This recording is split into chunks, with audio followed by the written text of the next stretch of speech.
Hello and welcome to the Futro Hidden Movie Gems podcast. I'm your host, Ty Christensen. Eric, did you just take a crap on my desk? What's up, bro? What's up, bro? We've got Jordan Christensen on the pod. Okay. And we've got Cameron Mickle. Tell me, David, do you ride home on your little bicicleta? Oh, no. And today, ladies and gentlemen, freaks and geeks of the internet, it is time to welcome our very special guest. He's been called the host with the most, donning his long ginger mane, and a mane that would make Mufasa covetous. It is our one fine-haired friend from Finland, Jared Bauer. What's up, guys? Thanks for having me. Yes. Any excuse to talk about South Park, man. I thank you guys. Yeah, day or night, it's cathartic. Day or night, for sure. So, guys, today we are discussing the movies and TV show of the creators of Trey Parker and Matt Stone. We are talking about South Park.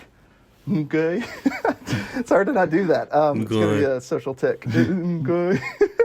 So, I guess just a quick recap of the show. It's kind of hard to summarize. It's still ongoing, but it was formed back in 1997. The writers and creators Trey Parker and Matt Stone and Isaac Hayes as stars.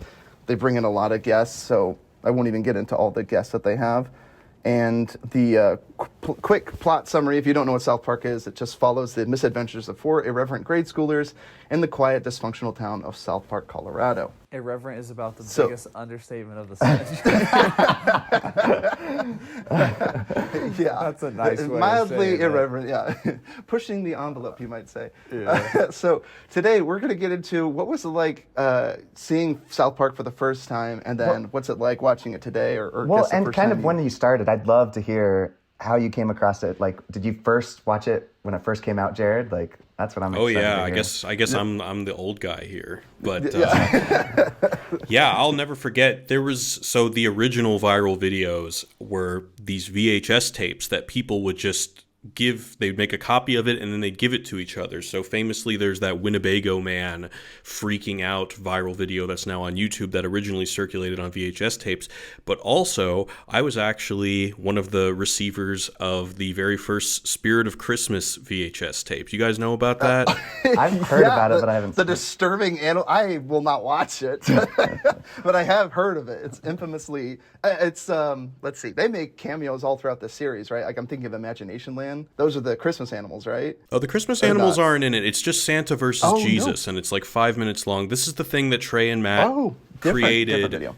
Out of all construction paper, and it was basically very crude. It used the F word, which for the first couple seasons they didn't use, and it was basically Santa fighting Jesus for who was more important during Christmas, and Cartman makes a bunch of Jew jokes. Anyway, of course, nobody had seen anything like this in the world of animation before. And my dad's best friend was in the film industry, and he got passed a VHS copy of The Spirit of Christmas, and he sent it to us. And so I watched it before it even came out on Comedy Central, and I thought it was the funniest thing in the world. And I would rewatch it and rewatch it and rewatch it. And then, when it came out on television, I remember being at a friend's house and watching the Alien Probe episode and just couldn't believe what I was watching. I mean, really, I don't think it was very profound. It was really just more of the fact that I was, in 3rd grade and I had never heard a cartoon character say the word, but that just blew my mind that was even that was even allowed. That someone would even conceive of such a thing. And after that, it was the most talked about thing in the world. You were only cool in school if your parents let you watch South Park or if you snuck into the room to watch it by yourself. And I don't know how old you fellas are, but the whole buildup of who is Eric Cartman's mom at the end of season 1, I mean, definitely the biggest media event of my childhood. Well, so you don't know this about us, but we're actually Mormon, or rather members of the Church of Jesus Christ of Latter-day Saints. So our parents were very anti this show growing up. Yes. So it wasn't The later. Part of Houston I grew up in had a lot of Mormons, so I grew up with a lot of Mormon friends. Oh, perfect. Right on. Well, they can probably attest that the Mormon episode, it's spot on, man.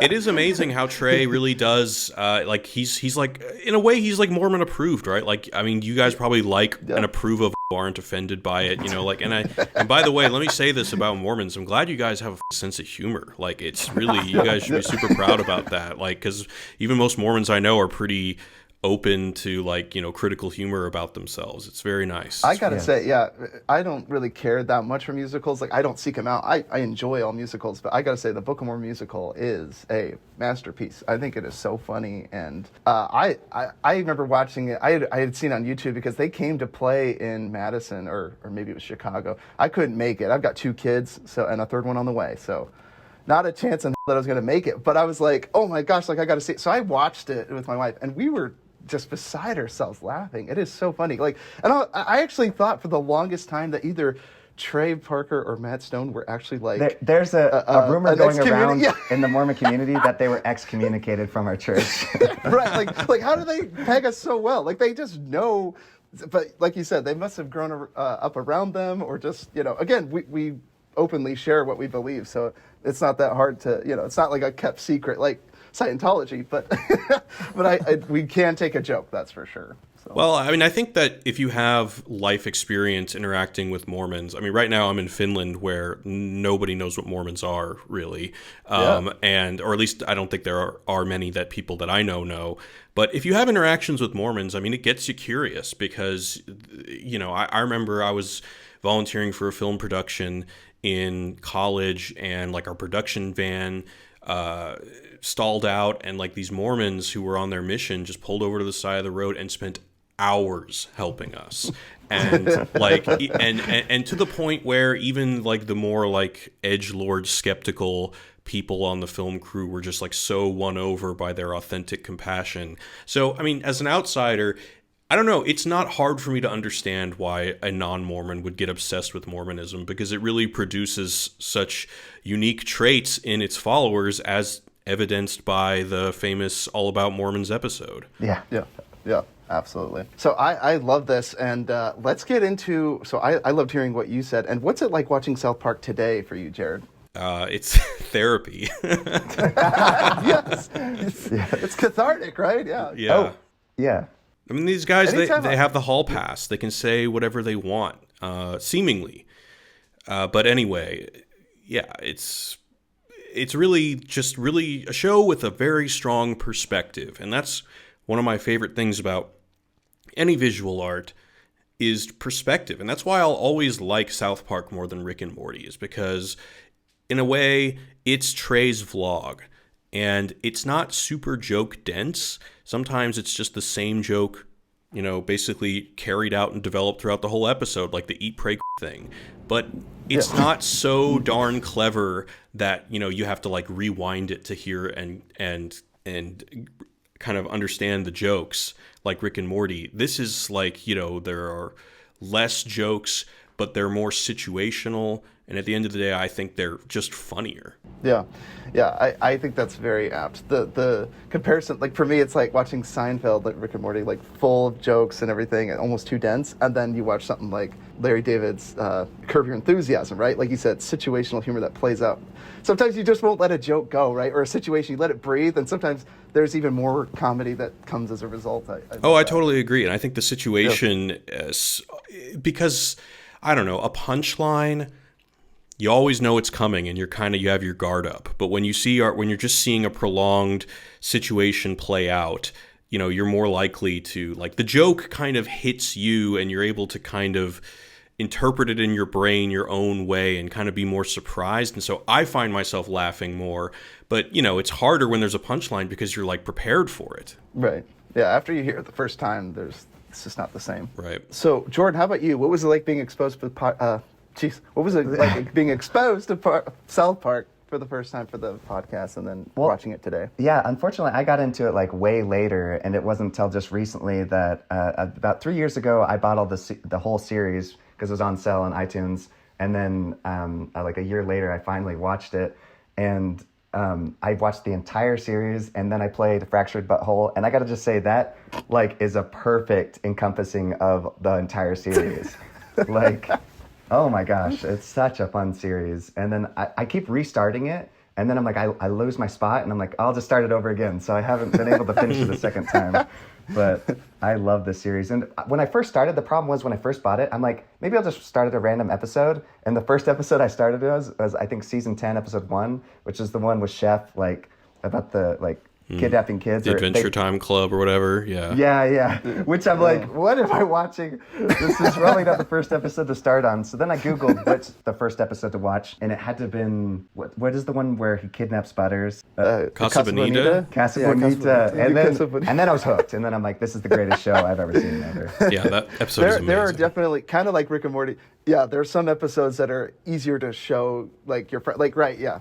Season 10, episode 1 may not be the introductory episode that you watch with your friends, but you start with something like Casa Bonita or Osimo, things like that. Cameron, how about you, man? What was it like being exposed to Parcast the first? I love saying the word exposed. What was it like being introduced to? I make it sound like it's something when you first exposed to this. I'm trying to remember. I think the first time ever, I think the first episode maybe Jordan ever showed me was Casa Bonita, or I don't remember. And then I which showed you the episode. Mormon episode after that. Yeah, and then the Mormon That's episode, right. which both were really funny. We painted our faces. Yeah, love both that. of those episodes I thought were just really funny and really clever. But I love when Randy goes over to like beat the guy. He's like, I'm gonna kick his butt, and then when he gets over there, he's like, he like ends up being converted. It's so Mr. funny. Marsh, yeah, Mr. Marsh, I'm so sorry. Who in the heck is sharing with my son their religious beliefs? It's so good, dude. It's so good. Cameron, what's it like watching it today, though? It's definitely, I think, especially with our society and our culture now, it kind of like shook me how just non-filtered they are, because I'm very unfiltered as a person. That kind of gets a lot of people like, I don't know, I get weird looks a lot of times with some things I say. And so this show just like has zero fear and just no filter, which just like, it blew my mind that I'm like, I can't believe this is like allowed and hasn't been canceled. Like, it's so freaking funny. Like when they're just saying like the episode, that's like the funniest shit I've ever seen. And I'm like, I can't believe this exists. Like, I can't believe this is allowed. Like, this is something I would talk about and like say with my friends, but like, this is on national television. I think it's interesting too. What I like about the show, I first was exposed to it. My father once said, we were at like a pizza joint. I think it was like Pizza Factory or something. He'd come to visit. Our parents had separated, so he'd come out to visit. And we were at a pizza factory, and like either it was playing like on a TV in the background, or there was like a sticker that someone like taped to to a table. I just remember seeing the four characters: Kenny, Eric, Cartman, Kenny. What is their name? Stan, Kyle, and Kenny. All laid out. And I remember thinking, it was so iconic looking, right? These four boys, like, and I didn't know anything about the show, and I'm like, that looks like a fun cartoon I'd want to watch, you know? Like, I mean, growing up watching, like, SpongeBob and whatnot, but I was like, that looks like a funny show. I don't know why, just something about the four cutouts. And then my father was like, oh, no, you wouldn't want to watch that show. It's a dirty show, or he said, like, it's like an adult show for cartoon. I'm like, cartoon show for adults? Yeah. Like, I'm like, Unheard I didn't know of. that existed. Yeah, it's like, it's a dream come true. Like, I can watch cartoons till I'm an old man. It just made me so excited. But, so that was like my first time I ever saw it. And then the first time I watched it, I like Jordan, I was late to the game. I think I saw a few episodes in high school, and I had friends that loved it and that they knew I was a Mormon or a member of the Church of Jesus Christ of Latter-day Saints. And they all would ask me, they're like, is this episode real? So they sat down and watched the Mormon episode, and like, they're all looking at me like, is this real? Like, is this really what you believe? I'm like, yeah, it kind of is.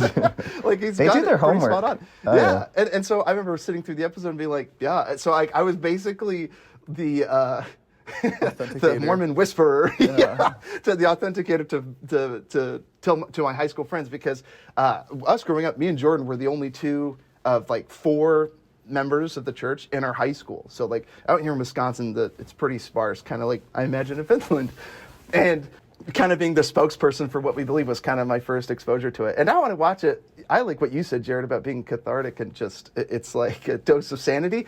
Anytime that something bothers me and I can't think about it clearly, or I'm getting enraged by it, I just like look up South Park, this topic that's bothering me, and I watch them parody it, and I'm like, you know what? This is dumb. Like, why am I getting right off about it? It is cathartic, because I watch it and I'm like, it's so good to take a step back and laugh about whatever it is that's bothering you and realize, like, why is it bothering you? Oh, you're being just played, you know? You're being gamed right now. And I like that. So I think South Park does a really, it's like the necessary, I don't even want to call it evil, but it's like the necessary evil that exists, which is, you know, parody. It's so important. And I love that they had tackled censorship way before it was ever even, like, I even knew it was an issue, you know? They first get attacked from the right. back when, angry Christian moms were like, can't watch this dirty show. And now it's like, cancel culture from the left. And it's so that's cool insane that they've existed. to think about. It is insane. There's not a single group that they have not offended. And I love that about this show. No one is safe, I guess you could say. So yeah, I think one of the things that's so cathartic about it is that it really exposes, I mean, you said like a necessary evil. I think it does a really good job of like exposing inconvenient evils that no one else will really point out. For example, people are too afraid to. Yeah. For example, I mean, Cartman is always kind of that person in the show, Yes. but like one of my favorite episodes is Le Petit Tourette, where he pretends to have Tourette syndrome. And, of course, like, who would ever do that? And the truth of the matter is, people are fucked up. Anyone would do, it's something like people are that narcissistic, people are that conniving, people are like that. And it's something that is not often talked about because I guess people like to pretend that their imagination is so limited that they can't imagine a human being acting like that. But it's so cathartic for Trey to just wave his hands around and say, hey, look, people, I'm that sick. I'll think of it. I'll say it. I'll break the silence. Yeah, brilliant. So I actually wanted to ask, this is a question I don't typically ask on each podcast, but do you guys have a favorite character from the show, whether it's just a one-off gag or a reoccurring character? We can start with you, Cameron. Do you have anyone that resonates with you? Or I guess I shouldn't say resonates because then it's like, I condone everything they say, right? But just a character that stands out to you that you like. Obviously Kyle's hilarious. I really enjoyed also the principal. What's it called? Good. No, Garrison. that's the main. The PC no, sorry. All right, PC principal. Principal, yeah. PC principal. Oh, no way, PC bro? Like, Ohio State, man. Oh, no way, I didn't know there was more of us. We just hang out. Like, just all that. I was like, what is happening, dude?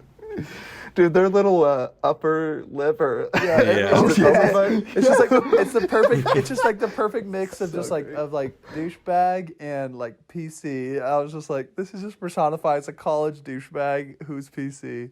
Yeah. Yeah. That's Like funny just you say became that. woke. So Yeah, one season of my 19. favorite- Sorry. I was going to say season 19 is just like, oh man, when that was live, it was like Trey Parker had tapped into the ether and was saying Yes. and was saying something that no one else had the to say. And this was like a long time ago. This was in like 2015, and they were already calling it out before it even got crazy. And it was so good. I mean, it is so good. It's my favorite season. I was rewatching the first two seasons, and he was calling it way back when. Like he's like, how long do you think this episode is going to last? He's like, it lasts about 6 years before, so we've got 5 more to go. Yeah. And it's great too. I love them in interviews. I always ask them, they're like, aren't you worried about cancel culture or whatever it is? And he's like, well, we have a plan B on the side. We're just waiting for it. They're like, look, I got the fishing rods ready to go, the boat ready. Like, he's like, we've got other things, And I thought that was funny because like they're just like ready and waiting because they'll watch other people that get canceled for stuff and like, oh, we've done way worse than that. And that's great. And to me, it's almost like South Park has been around for so long. It's like, imagine like you go to work and you talk to some coworker and they're like, oh, I'm super upset about something. Like, really? What's upsetting you? And it's like, oh, I watched something on South Park that offended me. You'd be like, really? Like, what episode was it? I want to go watch it now. Like, because you'd be interested in like, but you might be like, versus a I new don't know, show. made to feel dumb. It's like, Yeah. this new show is like super borderline. It's like, oh, South but Park it's still like, said South something? Park, it has that reputation that you're kind of just Yeah. like, well, did you know what you were getting into when you watched the episode? It's like, why would you turn Right. it on if you were like wanting to be offended? That's brilliant. I would say my favorite character is Randy. I think he is so funny. Stan's dad is by far one of the funniest characters. Everything from Integrity Farms to, you mentioned the PC episode, when he gets raked into that culture and he's waking up every morning, like comes down to the table and he's There like, were refreshments served. Yeah. And he's sitting there and he's like, Dad, did you draw all over my friend's face? He's like, did I check someone's privilege? Yes. Yeah. So great. Yeah. Mr. Marsh, Randy Marsh is by far my favorite character of the show. Jordan, how about you? Do you have a favorite? Maybe this says a lot about me, but I love Cartman. I actually saw an image that said the cult of Cartman, and I just like, I was in heaven. Like, I know what he does is horrible. He reminds me of characters from Always Sunny in Philadelphia, but he just like, he embodies like the worst parts of humanity. Just like He embodies but Tom he'll- Brady. Just The worst parts of humanity. The worst part is, no, it's funny that you say that though, because I've heard him say like he is like the bathroom stall. Like everyone knew that kid in high school or middle school. Like Yeah. we hung out with kids at our lunch table that spoke Just if like not him. more profane than Eric. Yeah. And it's like people don't think they exist. It's like, have you ever been to a lunchroom before? Yeah, in with high school. schoolers, you know? Yeah, a cafeteria. And they Like, say it's those crazy. things about like the special needs kid. You're like, you cannot say those things.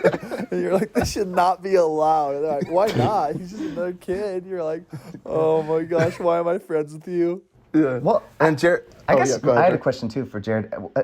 The idea that they like, is it because you think the animation that kind of helps give them a free pass? Like people just don't take them as seriously? Like, I just wondered that because they've been around forever. I mean, and they just have probably such a good big cult following to back them up. Like, Well, I think these days they're definitely grandfathered in. okay. In the same way that Mel Brooks is. I mean, Yeah. Okay. But I mean, Mel Brooks is too old to make anything anymore, unfortunately. But yeah, I think it's really just they started at a time and they also blew up so big that it became a universal element of our culture.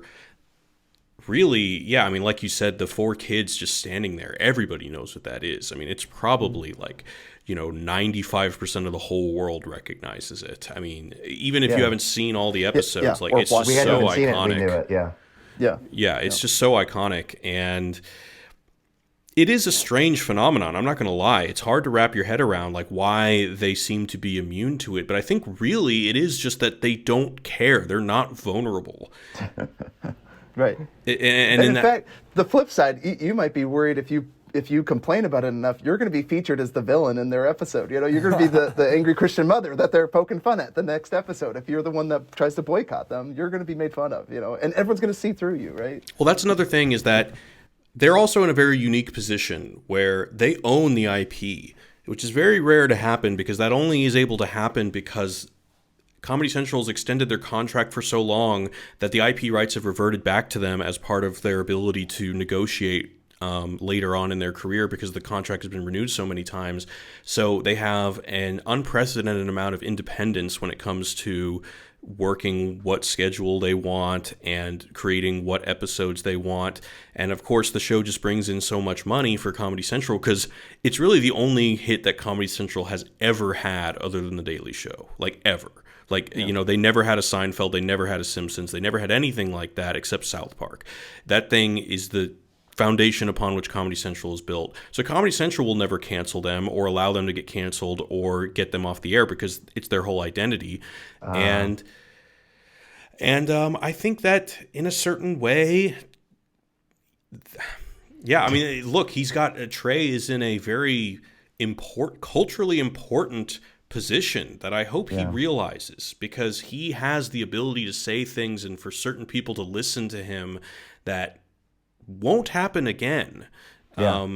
So yeah, I mean, and as far as my favorite character, it's definitely Cartman for all the reasons I said before. He's just so complex and just functions so uniquely within all of the stories. He's incredibly competent in one sense because he's able to like build businesses overnight. He's extremely mischievous.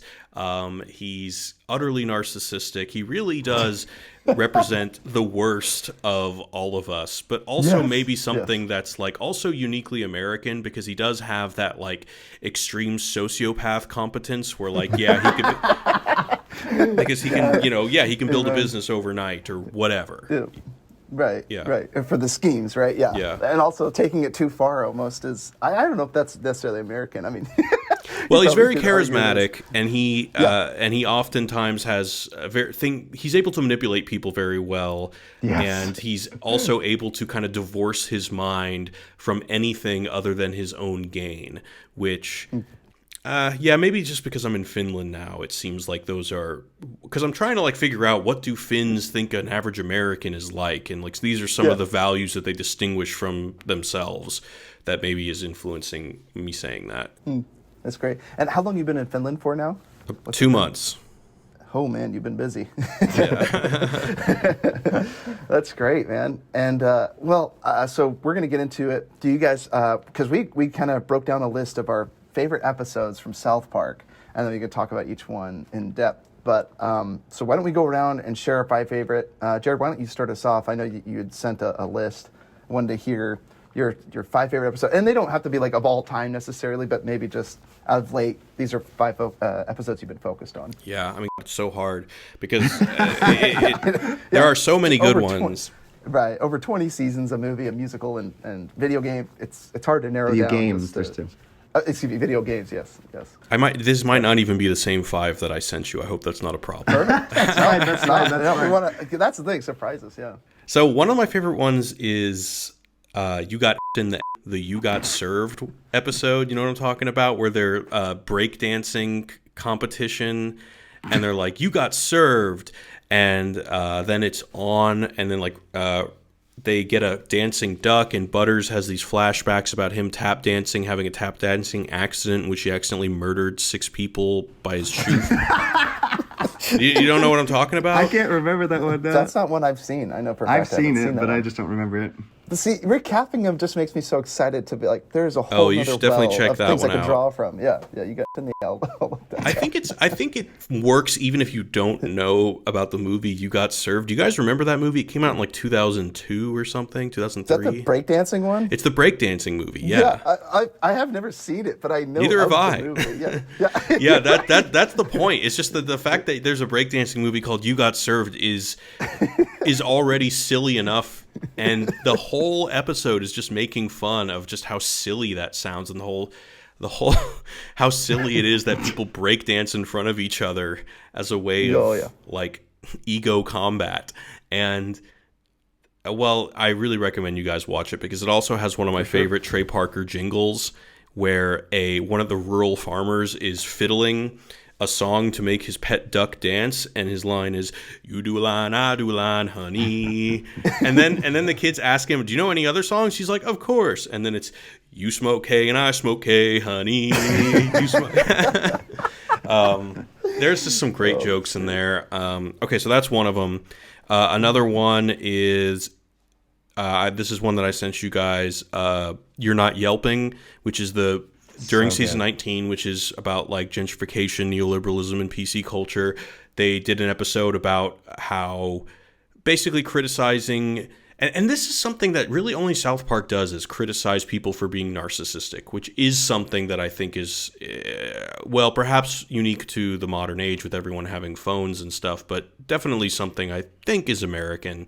But that's just a criticism because nobody wants to criticize their viewers, but Matt and Trey just don't give a and so I really like that episode has a very strong perspective because it's basically saying that Yelp reviewers think they're food critics, but really they're just narcissists and who have too much power and they don't deserve this power, and we should all tell people who review restaurants on Yelp to go like what an amazing, powerful statement. Especially, I mean, I'm very critical of Silicon Valley and general tech culture. So just the fact that Jared, are soon to be our overlords. Please.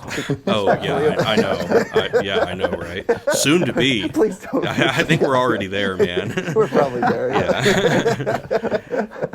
I love that too, and again, it's so spot on. And by the way, I am a Yelp reviewer. Like, it's so good. Like, just the way. Oh, by the way. Yeah, so see, good. and there's another part. I don't know if you remember, like Gerald, Kyle's dad is like writing these like 6-page Yelp reviews or whatever. The music in the background, perfect. The cigar, yeah. So here's a good distinction, I think, between a South Park joke and a Rick and Morty joke. Like a South Park joke, so there's a part where it's the first scene where he's writing his Yelp review, and he says to his wife, he says, "All right, honey, I'll be in dinner in a second. I have to do a rewrite on TGI Fridays and a polish on Wendy's."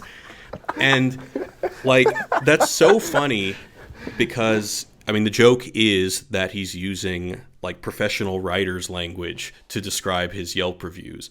But in a Rick and Morty joke, it would just be Rick saying something like, "Oh, you think you're a Hollywood writer writing those reviews?" Whereas it's just very simple dialogue that Matt and Trey write that's believable. And then the joke of a Hollywood writer writing a Yelp review, that you put that together in your mind, and that's how it disarms you and makes me laugh, at least. Because I don't laugh during Rick and Morty. I honestly feel like I'm given a bunch of, like, hey, prove your intelligence by laughing here moments. That's totally valid. I'll be honest. I sometimes I think that sometimes they just go for the obscurity, and I'm like, but that's like, I don't know. Like, I think there's a time and place for it. I'm glad it exists, but it is hard to show people just any episode of Rick and Morty. It's the same thing for South Park, except South Park, it's for other reasons where it's like, oh my gosh, is every episode this controversial? It's like, not all of them, but maybe most of them. So I think that's totally valid. I like what you said about the writers too, because I like that they have done a serialized version of the show where they, because it's very easy with their animation. They could do the cutaways that I love, that their beef with Family Guy, Seth MacFarlane. Love their beef because they're like, it's the lowest form of comedy where you just cut away and do the joke. But instead, like, they have to tell the story, and it's much more thought out. It's more complicated, and it's more than just the one-dimensional, here's the joke, laugh. Like you said, you're waiting for the punchline. If you already know, it's like going to see a stand-up comic and you already have seen the act. Like, you already know the jokes that are coming, unless they can get you to think about it in a different way, which is what I give all the credit to South Park. Every episode, or every time I revisit an episode, I view it differently. Yeah. That's incredible. Like, especially when it comes to comedy, if you're able to watch it and get something new from it. I can't name a single, no offense to, well, I was going to say Adam Sandler, except Punch Drunk Love and maybe Uncut Gems, but he wasn't being comedic in that movie. I can't watch any of his movies again and view it in a different comedic light because I'm just waiting for the punchline. I don't think of the movie in any different terms, but people like, I was going to say Will Ferrell. Some of his other deeper movies, like Everything Must Go, I think that is a movie I could rewatch again. It is funny, but it does have like a deeper thing. So I like that. I love that idea. Well, any other? I just wanted to go off of that joke. My favorite part of that joke is when he's typing in and he's like, but the parking wasn't so great, so 2.5 stars. Yeah. Right. It's just the experience. It was like an amazing, long written out quote. The parking wasn't good. And Parking later when was he's great. talking to his wife and she's like, sorry, honey, this is a 50-pager. Exactly. I love that too. That's great. I love that.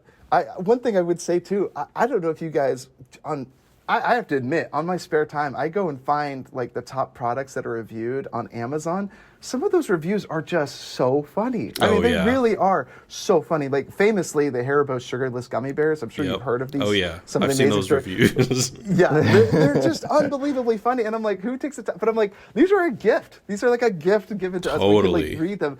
And I've never bought sugarless, thankfully, but if I ever, am blocked, I'll know if I'm constipated, use it. It acts as a laxative because of the sugar. Anyway, the stories they tell are so funny in there, and I'm like, who is this for? Like, I guess the people that bought it not knowing that it the ingredient that they replaced the sugar with to make it sugarless, like, acts as a laxative, I guess. Like, I don't know if that was Haribo's intention. I don't even think they sell them anymore, but these reviews are still online, and you can read them. They're so funny. They're so funny. And it made me think of that. Like, right, everyone thinks that they're like this masterful Stephen King writer, writing these ridiculous stories that may not even serve any purpose other than just to exist on the internet. And just going off what you were saying a little bit earlier about the depth, I didn't even realize how much depth it had until watching movies from Wisecrack. That's how it actually got me into. I'm pretty sure that's why I started watching South Park, is because of the episodes you created on. And I'm like, oh my gosh, I didn't realize and you hit it from so many angles. Then you created a podcast,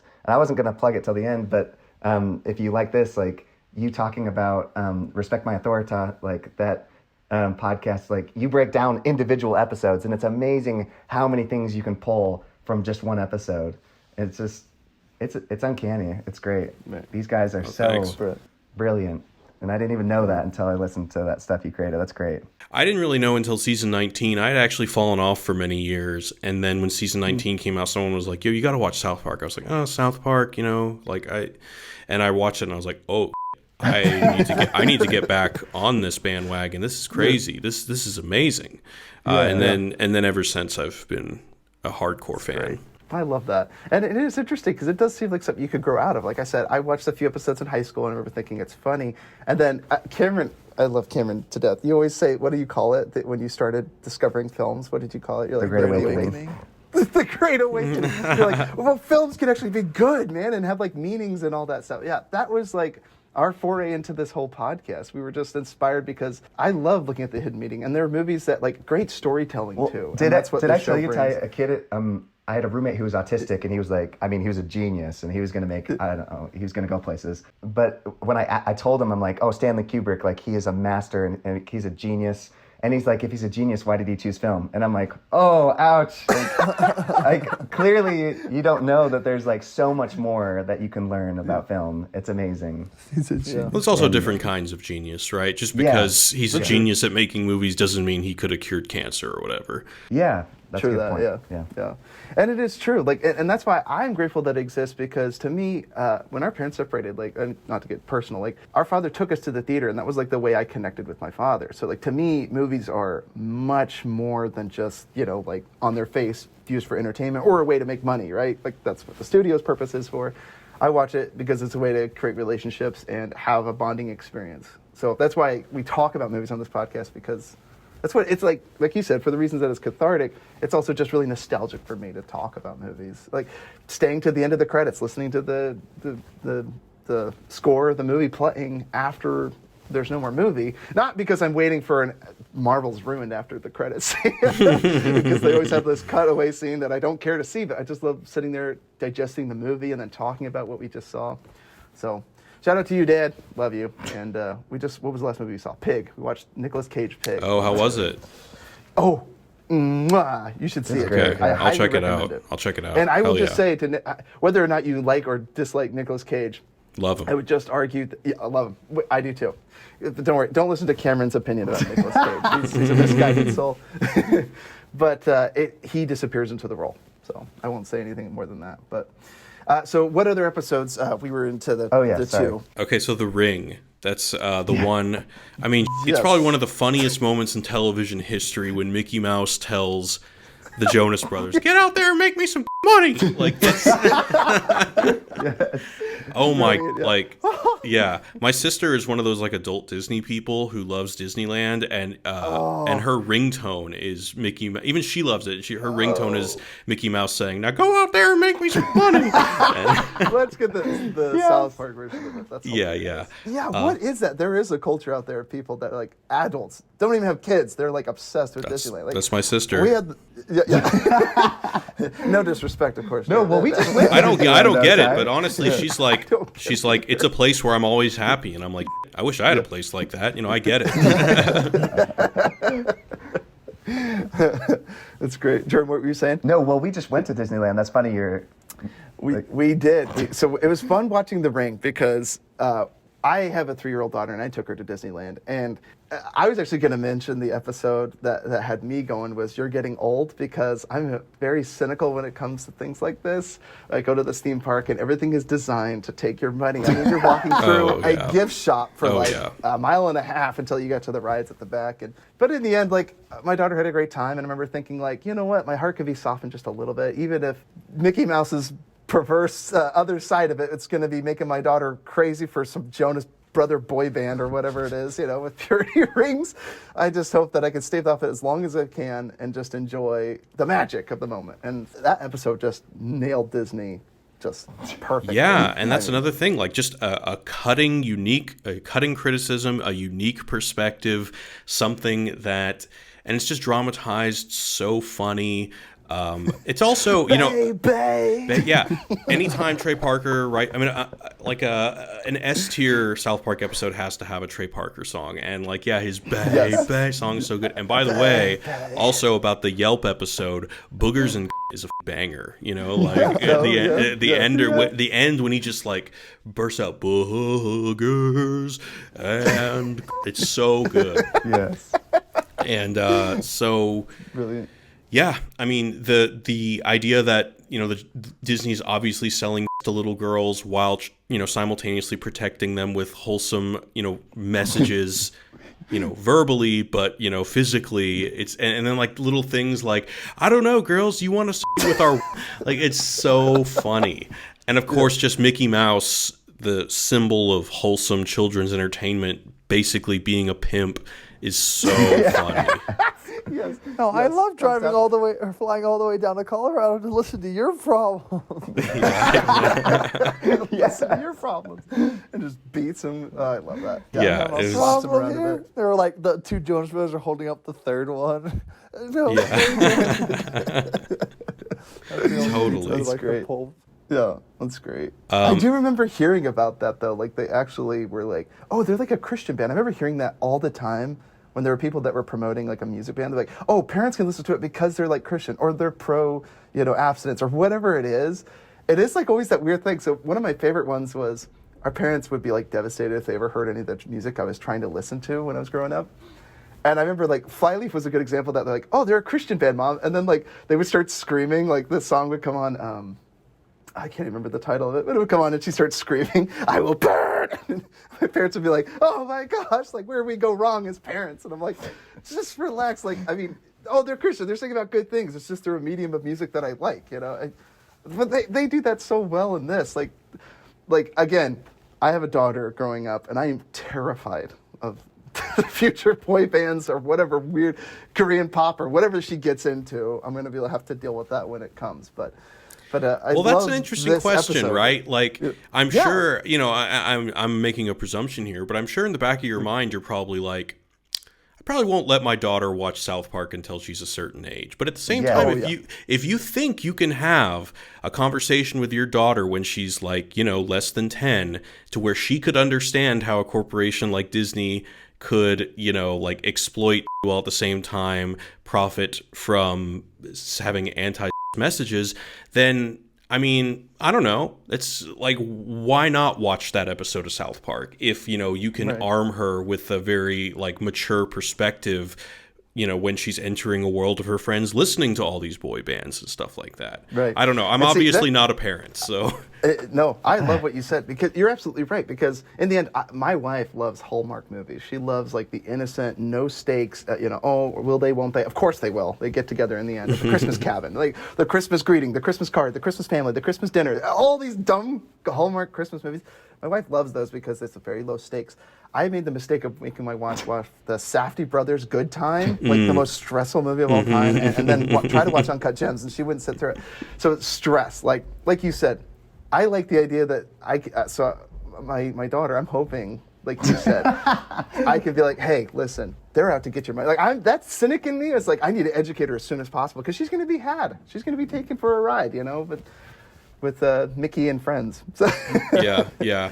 I can't imagine how hard of a decision that would be, but anyway. All right, so got two more. Great. Two more, is that right? Yeah. Okay. Yep. So the next two that I'll say then. Well, let me just first say I agree with what I believe Cameron said about PC Principle, and everything in season 19 is solid gold. But I'll just move on from that.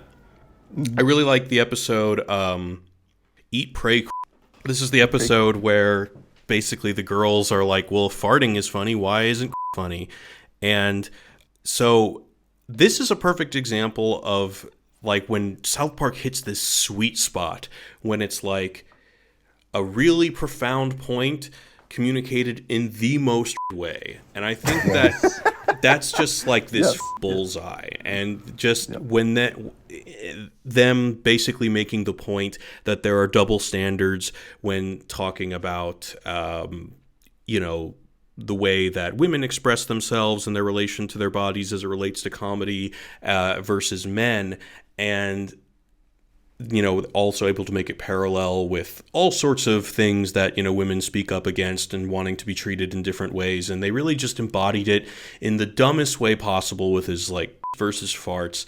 And I swear during that last song where they're, singing about women having the right to, I've literally like shed tears at just how profoundly stupid this was.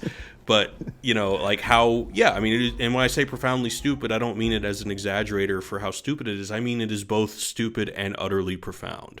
And that's just amazing. So, But I do like that. And one last thing I wanted to add about Eat, Pray, I think it is funny because there is like this push, like regardless of what you want to think about, all women cast in movies that have all been largely meant, like there was Ocean's 11 that was now Ocean's 8. Starring, all the Sandra Bullock and all them. and Friends. And then there was like Ghostbusters, with Kristen Wiig. Don't forget the Always Sunny in Philadelphia episode. Yeah, and they did a good job too. Jared, have you ever watched any of It's Always Sunny? I've seen a bit. I've seen a bit of it, and I know I need to see more. Yeah, it's great because they also poke fun.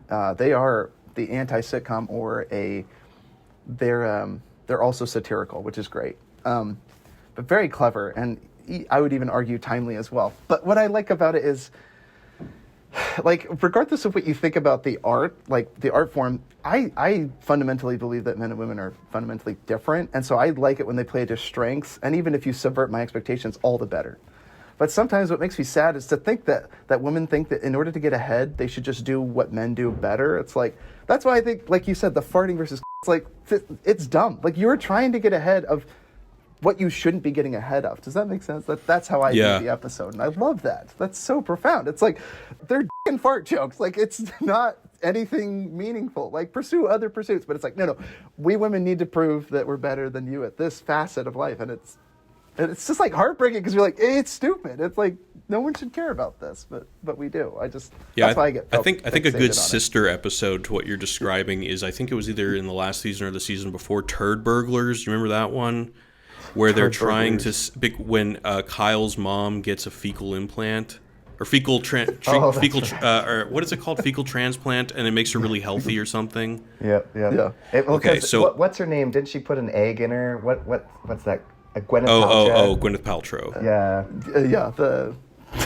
But anyway, the beginning of that episode starts with Kyle's mom is saying something like, us women need to be treated just like the men. And then immediately she starts just diarrheaing everywhere in public. And I think Trey's point is like, okay, you want us to treat you the same way we treat men. Now you can be subject to the same gross embarrassments that male characters do for comedy. So I think there's kind of a sister thing to what you're saying. That's great. I'll need to see that one. That's one I've missed. That's great. Yeah. And then my last one is going to be the F word, which I think Jordan brought up earlier. And that one, I think it's just a basic message that needs, first of all, it's very funny. They really breaks the levels of irony that is used when Big Gay Al has a shotgun and he's cornering a bunch of bikers in the alleyway and he says, "Get out of my town, you," is so good. But really, so like that episode should be shown into like intro to semiotics classes everywhere, because there's just like a real disconnect that I don't know why it is, but nobody wants to admit that like meaning is created by the when it's when the signified is understood, not the signifier. And like, so all these things that people say are offensive or harmful when you say them, it's really just because they're complaining about, but they're not actually complaining about the meaning that's conveyed. I mean, for example, and this is really controversial, you can cut this if you want, but like rappers using the N-word, or a white person rapping along with a song that they like and the N-word is said. Like, it doesn't matter that, like, the signify what using that word signifies is love of the music or a sense of solidarity with the message of the lyrics. All that matters all that matters is just the act of uttering it. All that matters is the signifier, not the signified, which is ultimately what matters. And I think that this episode really points that out in a way that everyone can understand. And yeah, it's like South Park really, and for me, they always have a hall pass to use the word because of that episode. They made their case clear and they made their intentions, they made it clear that their intentions are good, and that matters. Yeah. And it's really funny because I think that's like a super accurate depiction, at least of like kids in my high school, and like ways we would use that many a times was just because someone was really annoying and stuff like that. It was It was very rarely ever used to mean someone was gay. It was always like, oh, he's so annoying. I hate that dude. Yep. He's a. And it's like it was never used as like the other way of like, oh, this person is like homosexual or something like that. Right. Or even like a derogatory to a homosexual, like most of the people in our circles weren't, but not by like inherent choice or like direct choice. It was just like, I'll call my friend if he like. Also brilliantly said on The Office, like, you don't call people. You call your friends when they're Actually, acting. Brilliant. I mean, again, and at the very end of the episode, they literally put up the definition, noun, like, and they lay out their case, like you said, and it's like, this is how we're going to use it from now on, and take up your beef with it or not. I'm so grateful because it makes me laugh, because I'm like, oh, they're saying what they should say, and I'm like, but like, yes, why are they saying it? Again, this is all to mock, like you said. I like that you said that regardless of someone's intent, they can then crucify you or cancel you or whatever it is because of the word that you said, regardless of your intent or the meaning behind it or the context. Context is everything, right? Apparently not anymore, like there's no more room for what do you call it? Smart thinking. You're totally right. Like, I mean, I believe, and I think, I don't even know if it's necessary to believe, like, it's just a fact that there is no meaning without context. Like, nothing means anything in a vacuum.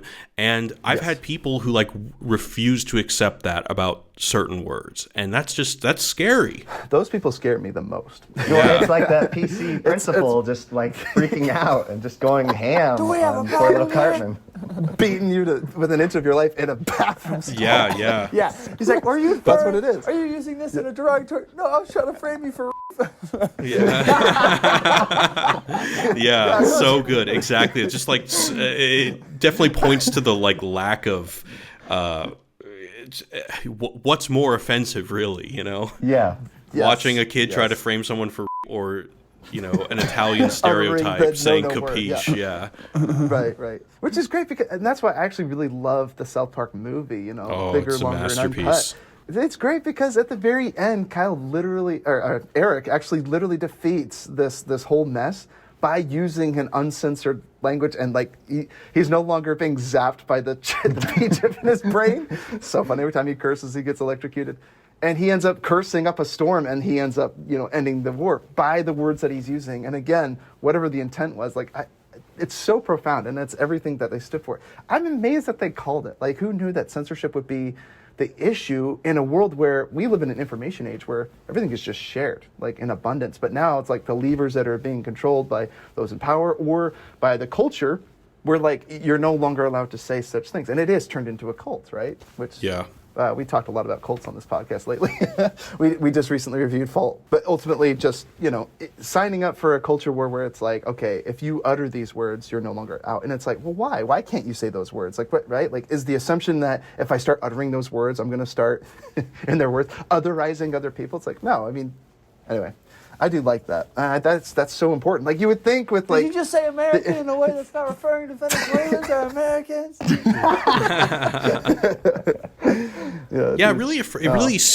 It scares me, especially when, like, you're talking to somebody in private, and at least in theory, no one else is listening. And they even say, like, hey, don't use that word around me. Like, what is the risk? Because you understand my meaning. I don't like, what would censoring myself accomplish here? It's just a matter of control. It's so creepy. Self-censoring, that is such a creepy term. Like, I mean, that is Orwellian to a T, right? I mean, good new thing, right? Newspeak.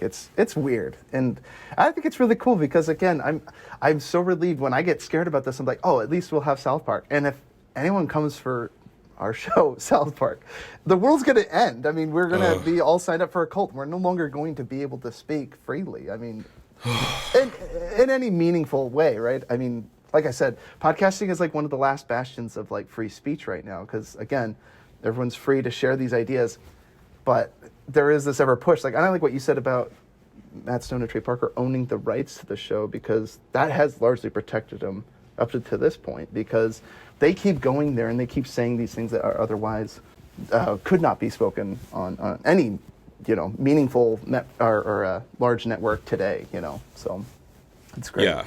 So excellent episodes. Well, we've even brought on guests that told us not to post the episode, or they'll block us because they're so afraid if their company found out they would get fired. So just we have lost many friends that way. The courage of men is failing. I'm hoping that's just a thing that happens. That's another thing that I don't think happens here. Like, I just don't think anyone cares here in Finland. Yeah. Oh, interesting. If I was in the U.S., or if like I knew that my next career move was U.S. based, I'd be much more hesitant about like my new efforts as a content maker.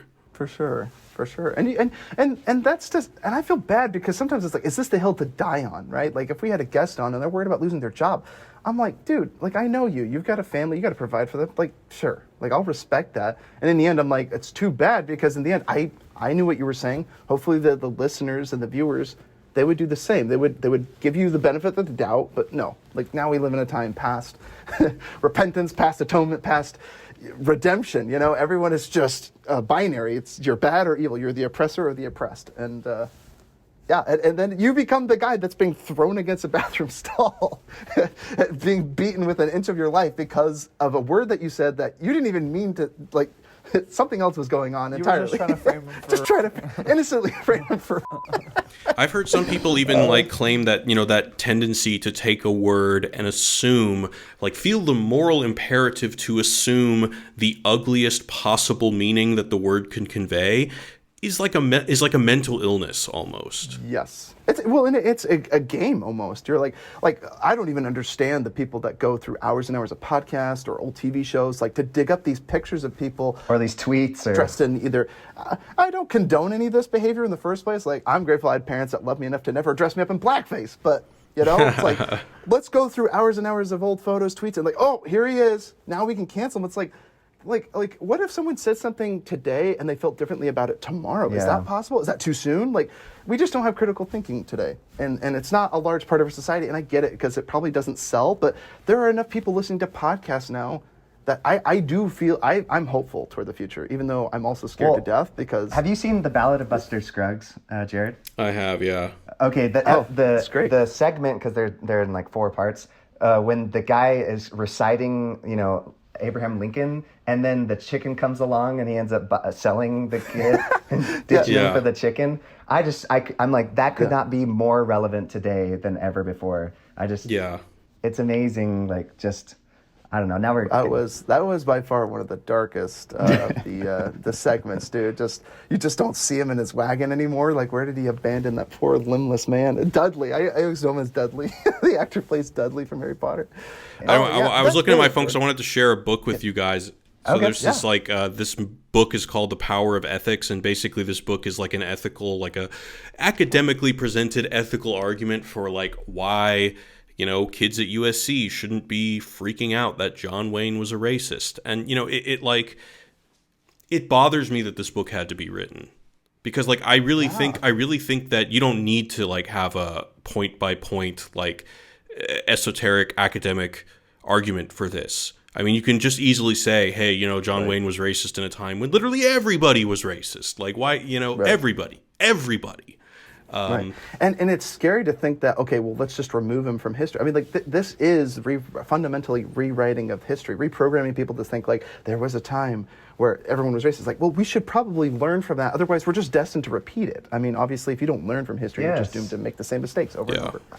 I mean, South Park, if you watch it from beginning to end, like, literally, as they're talking about current events, they literally repeat themselves. Like, the events that are occurring. Yeah, and it's not because like they're aware of it, but we are repeating mistakes, and they're pointing that out. They're laughing all the way. And I think the most irrelevant and unfair thing to do is just like compare things, kind of like Jared was talking about, out of context, and that's why it's like if you compare something from even like 2010 to like 2021, I think just like of music, if you just like listen to music from then, you're like, man, this is so different, and so that's why it's it's unfair to ancient say, like, history. Oh, this is Oh my gosh. And so it's things like that I'm like, it's so unfair to say something that someone said in 1996, apply it to nowadays. It's like everything's shifting, and there's so many different things where it's like so different.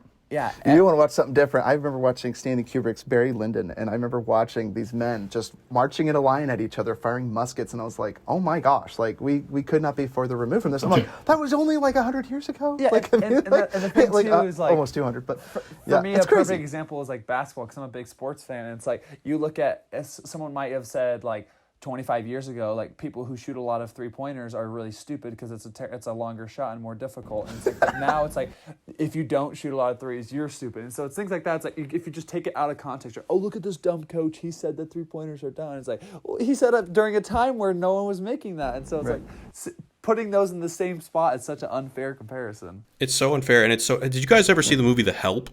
Yes. Oh. Okay. Yeah. That's a great one. I like that one. See, I didn't really like that movie, and like a lot of these days, people on the left will criticize that movie because it's like a white savior movie. But that's not my problem with it. My problem with it is that Emma Stone seems to have traveled back in time from 2014 or whenever that movie came, and like took the 2014 moral compass and traveled back in time to pass judgment on all the white people and the way that they treated black people. And I felt it so disingenuous.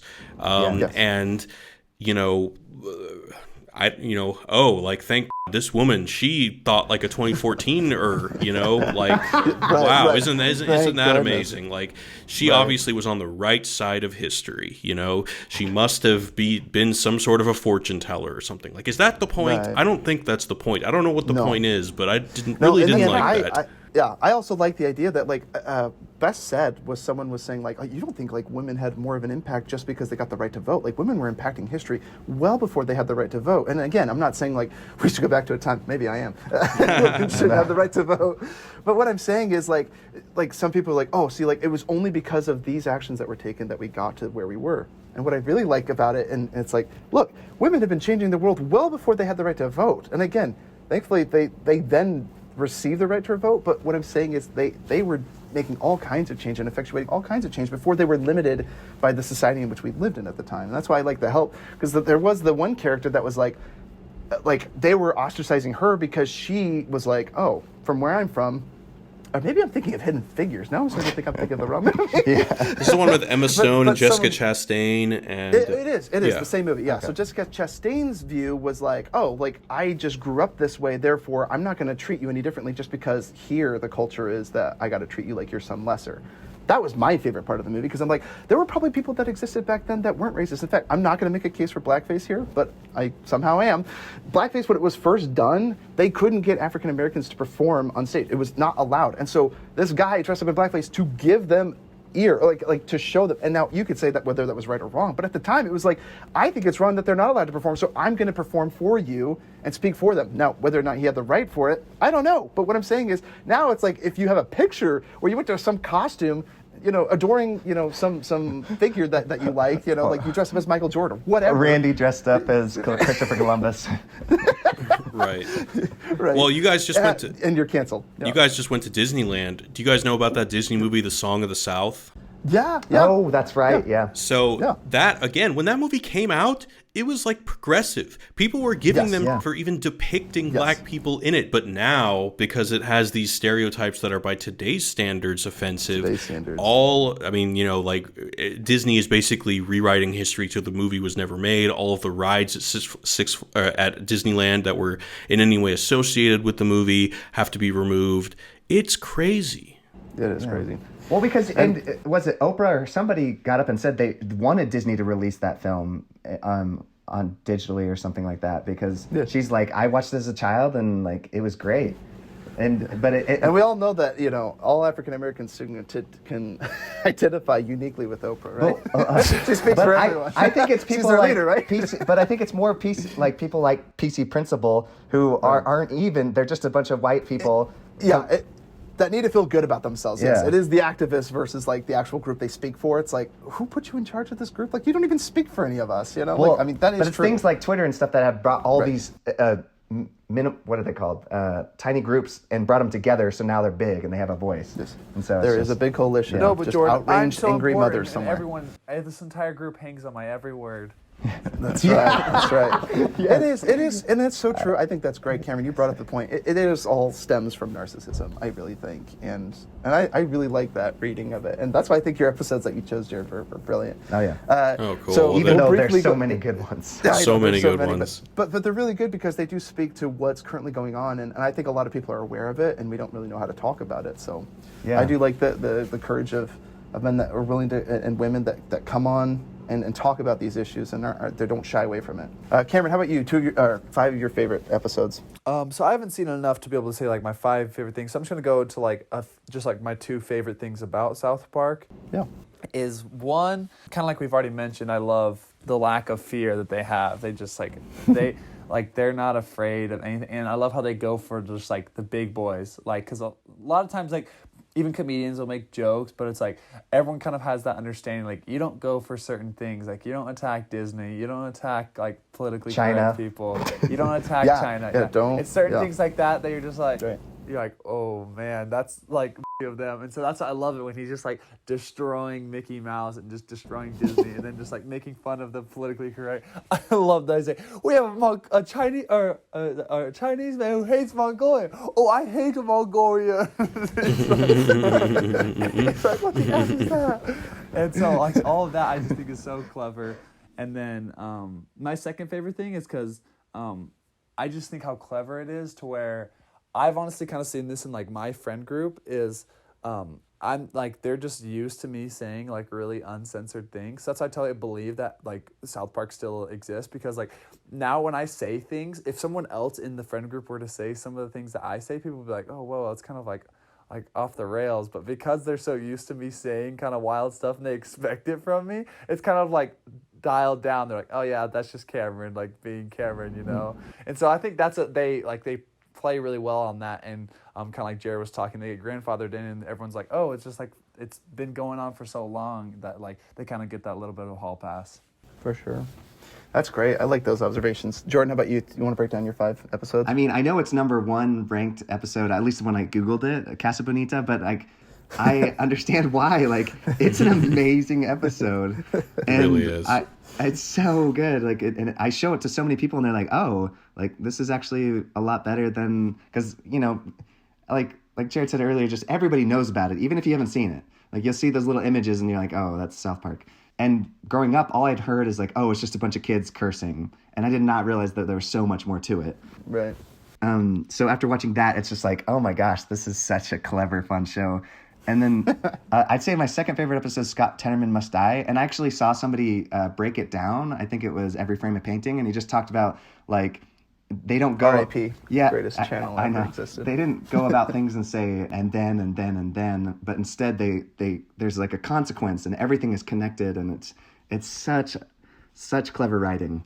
Like, every decision has consequences. I love that. I just watched, similar to the episode about the Disney one, what was the one about the plays, where he's like, he takes his wife to all these plays and they're secretly... Broadway Brodown or something? Yes, Broadway Brodown. So he goes to all these plays, and I mean, I loved that episode so freaking much. But all Andrew Lloyd Webber and all those like Broadway legends are a bunch of bros who hang out at Hooters. Yes, well, and it's so funny because even, I mean, talking about how clever this is and how accurate it is, my wife loves plays. And so when I was showing her the episode, she's like, oh my gosh, like they definitely did their homework. She was rolling her eyes at, you know, the incorporation of in between each line, but she loved like the rest of it. She's like, that's so clever. And it's funny because right after we watched that, she ended up booking for a play, and I'm like, but anyways, and then so I'm a huge zombie fan. So Night of the Living, Homelessness, I like love, because it's just very funny talks about the homeless people, but also about zombies and just like change. I love it. So clever. It's like, I don't have any change. Or I love when he like throws the change, and then he's like, wait a minute, I need that for the bus fare. And then he turns into one of them. Change. I need change. And then one of my favorite lines from Randy is just like, they're like running out of food, and he's like, I've got Pop-Tarts. And he's like, oh, what flavor? He's like, cherry. He's like, ugh. It's so accurate. Cherry's gross. Yeah, that something I really like about that episode is that there's also like this kind of general consensus among the left. Even some leftists that I really respect claim that like comedy is only funny when you punch up, not punch down. You know what I mean by that? Yes. And I think that's bull. Because Right. that ties like someone's moral compass to what makes them laugh too much. That's too idealistic about human nature. And in this episode, it's just making fun of homeless people and how annoying they are, and it doesn't point to any like structural problems or anything like that, because they don't have to. You know, like Aristotle talked about a theory of comedy, just the what do you call it? Like the superiority theory of comedy. Like, are we so arrogant to think that no longer applies to us, that we've progressivized ourselves to where like we no longer laugh at that? Absolutely not.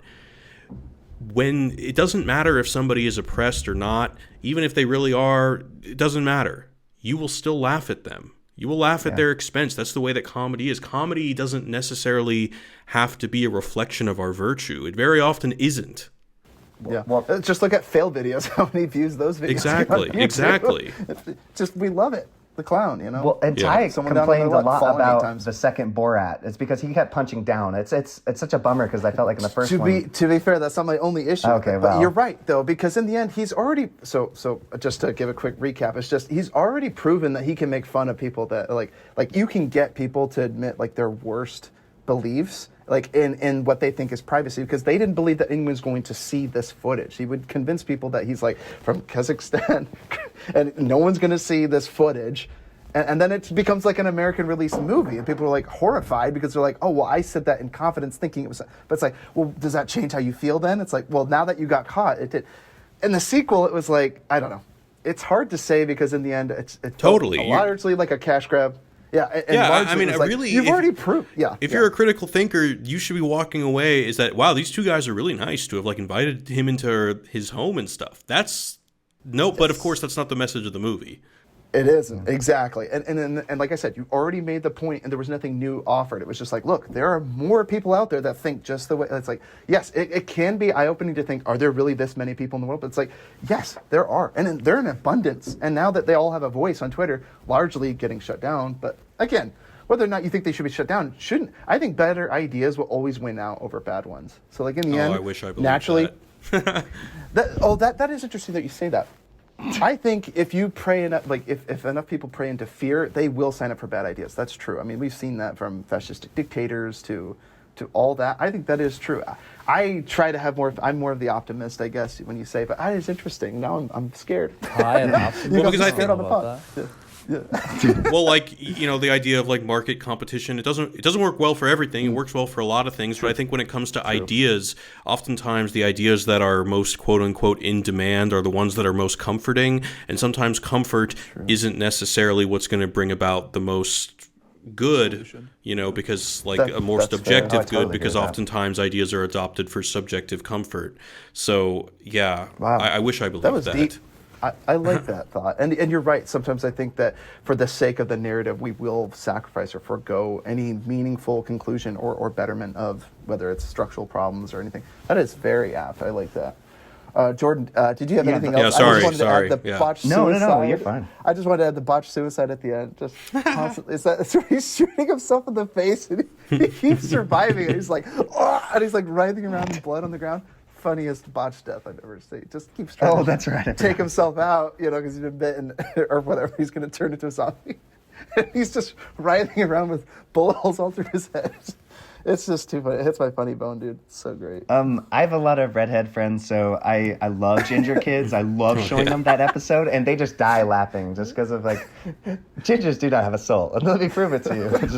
And then the fact that he switches sides, like, what a clever, amazing story. And then at the end, switching back, like it's just like you mentioned earlier, just Cartman always being in it for himself. Like he will always do things to benefit himself, and it's just so funny. And it's a clever episode. And then I love Butter Bottom just because like like the whole episode with the cop like going undercover, and this one you think he's gonna be like, all right, my code word, and then before he like ends up going, then afterwards he's like, you're under arrest. I just die. You might be laughing. taking this too serious. Yeah. Here, take this evidence. Yeah. Grabs it all. Yeah. That's so bad. And then I love saying, you know what I am saying? Like, I love when Butters is Oh, asking yeah. that. It's like, no matter what kind of girlfriend you have, you're going to be paying for it. And it's like, Because don't know how to spend money. and Right? then it's like Yeah. yeah. And it's like, I just love it. He's like, oh, do you want to be listening to her mother effing problems? And he's like whispering to I just, in class. Yeah, it's whispering so to freaking funny. Wendy, like, want to make some real money? Like, right in class. Those are mine. I mean, I love so many more. Like the Mormon episode is hilarious. I show that to a lot of my Mormon friends because it's so funny. But Yeah. That's great. Well, I love it. So some of my favorite episodes, real quick. I love Osimo. I think it's so funny. You know, it's all based on a prank that just goes too far, and it just keeps going and going. And for this, like, it's so funny. He shows up, Butters is telling him all his secrets, and then he ends up actually having to give him his, like, he's got a problem with his sphincter, so he has to end up giving him the pill up his butt. I thought that was so funny. Lame. Yeah, so yeah, lame. And then I love anytime they make fun of studio executives and Hollywood writing, it just gets, I love that. He goes to, like, are you thinking what I'm thinking? Yeah, we could reprogram the robot to write us Hollywood movie ideas. And so they get him to come in the boardroom and they give all these Adam Sandler movie pitches, and they're great. They're so funny. Adam Sandler receives $1 million and he has to become a boxer. He's like, oh, punch drunk millionaire. Love it. Making fun of movie titles, and I just love all those little nuggets. Like lots of Easter eggs for movie people like me.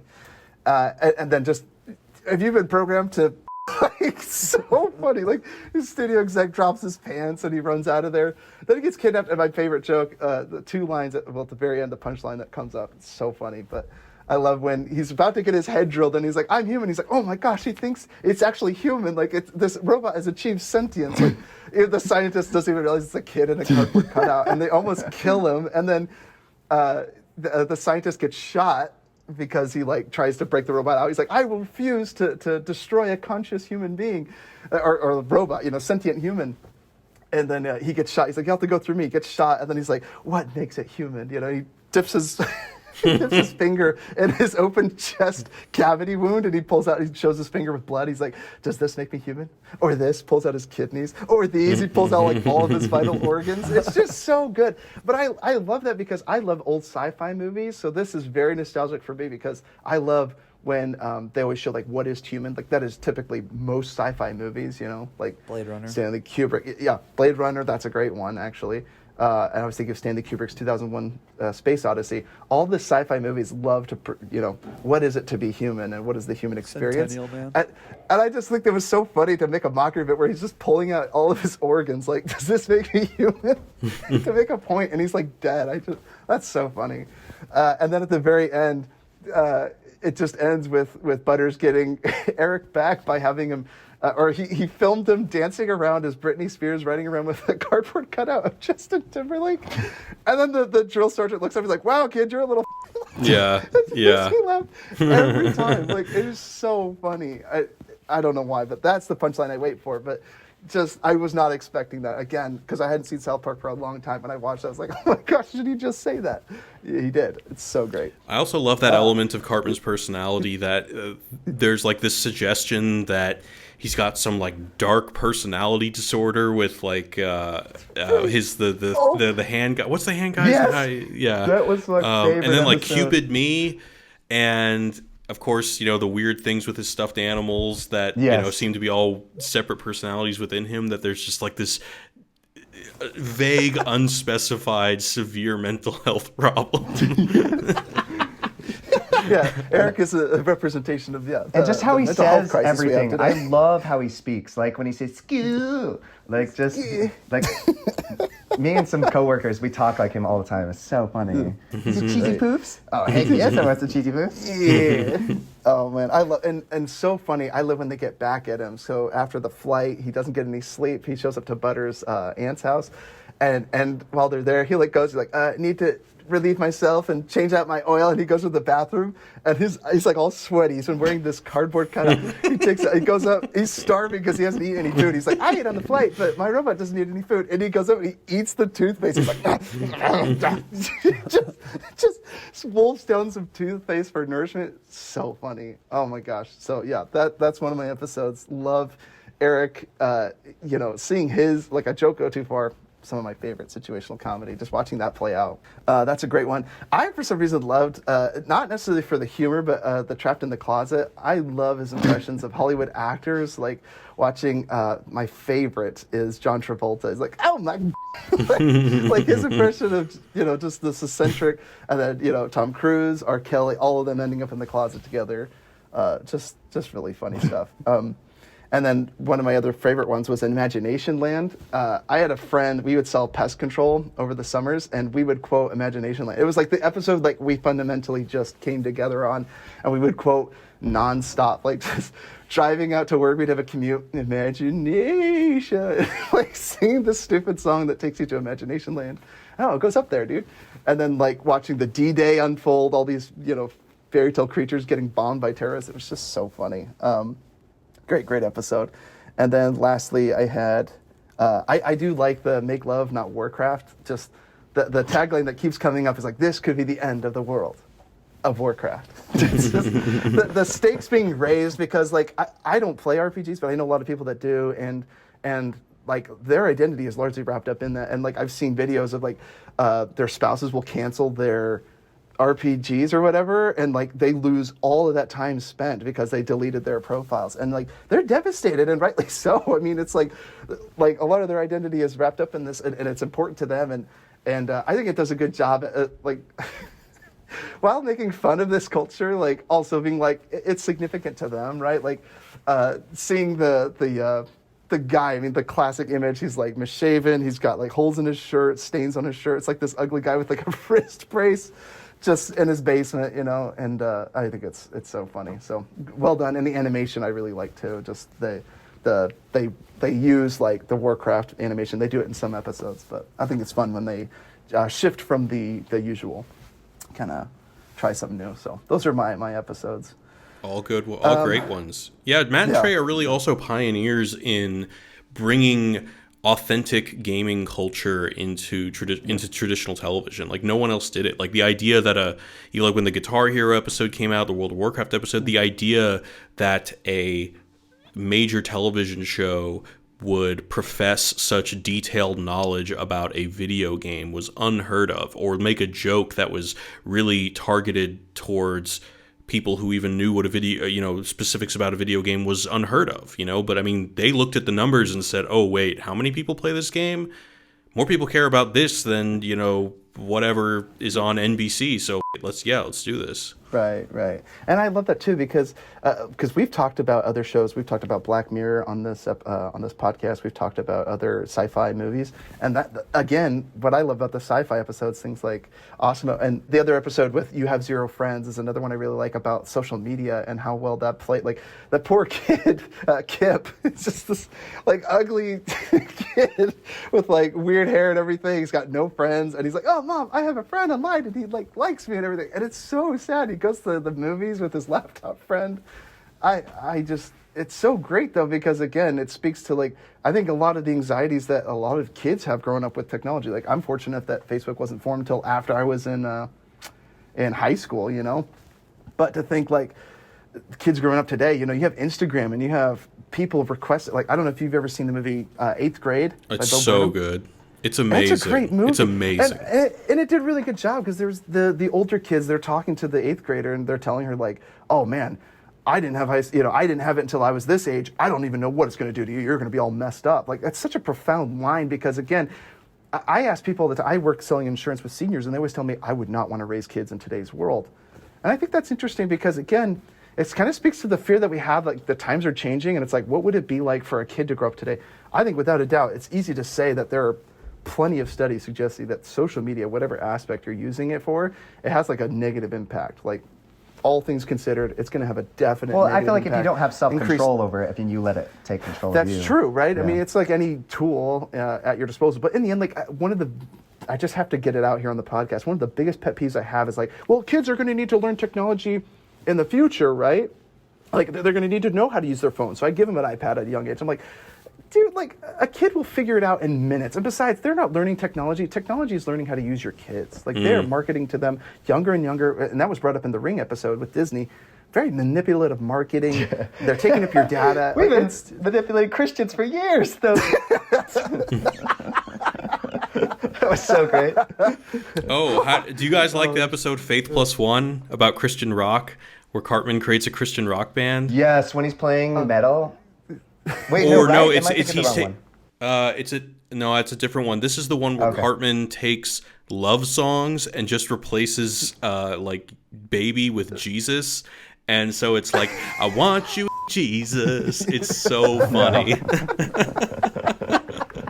No, and Ty, it's funny that you brought up Black Mirror, Ty, because the Yelp episode reminded me so much of the episode where you rate every single Nosedive. interaction. Yeah, it's very much like Zero it's Friends, so right? Like he toxic, literally yeah. has this online persona that's this giant monster in the ether that's like more important and more significant than his real life person. He even literally gets sucked into it, which I thought was very clever. Again, sci-fi. It's like you're no longer living your life. Like it's just easier to plug in and live this alternate life. And I'm guilty of that. Sometimes you come home from work and you're like, all I want to do is just like veg out and just watch, shows or whatever it is at the end of your day. And it's kind of scary because like Jordan, you said, like the rabbit hole, like I'll watch one more video and like it's 2 a.m. You're like, oh shoot, I got to go to bed. Like they just know you too well. It's just going to automatically play, or like next episode playing in 3 seconds, 3, 2, 1, go.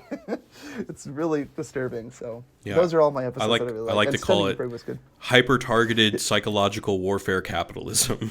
Yeah, that's what they're doing with your data, man. They know what you're going to buy before you do. Right. It's crazy. They probably know you better than they do on an